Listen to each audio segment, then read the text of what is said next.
So first of all chocolate.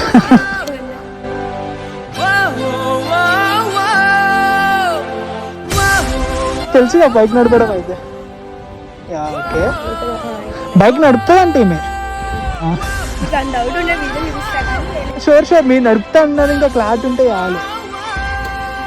So bike start చేయడం. Yeah,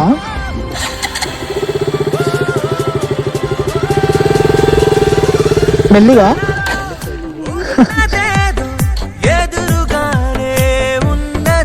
yeah right. ఇప్పుడు start మెల్లిగా clutch move rate చేసుకుంటా. Slow slow slow.